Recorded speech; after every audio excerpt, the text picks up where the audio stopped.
Hello everyone, આજે એક નવા એક્સપેરિમેન્ટ સાથે આપણે કંઈક નવી વસ્તુ શીખીશું.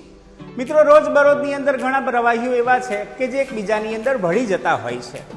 આજે એવી વાત કરવાનો છું કે જે પ્રવાહીઓ છે છતાં એકબીજાની અંદર ભળતા નથી. એ વાત આપણે આજે કરીશું.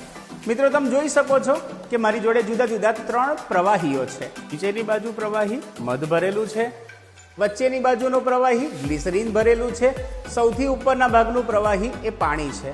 3 પ્રવાહીઓને એકબીજા સાથે ભેળવવા છતાં પણ એકબીજાની અંદર ભળી જતા નથી. કારણ એવું છે કે એ દરેક પ્રવાહીની ઘનતા છે એ જુદી જુદી છે. મિત્રો, આપણી પાસે જુદી જુદી 3 વસ્તુ લીધી છે. એક દ્રાક્ષ લીધી છે, આપણે એક નટ લીધી છે અને એક આવું આપણી પાસે એક પ્લાસ્ટિક છે. આપણે 3 વસ્તુને વારાફરતી આ જે આપણી પાસે મિશ્રણ છે એની અંદર વારાફરતી ડીપ કરાવતા જઈએ તો કઈ વસ્તુ ક્યાં અટકે છે જે આપણે અહીંયા જોઈ શકીએ છીએ.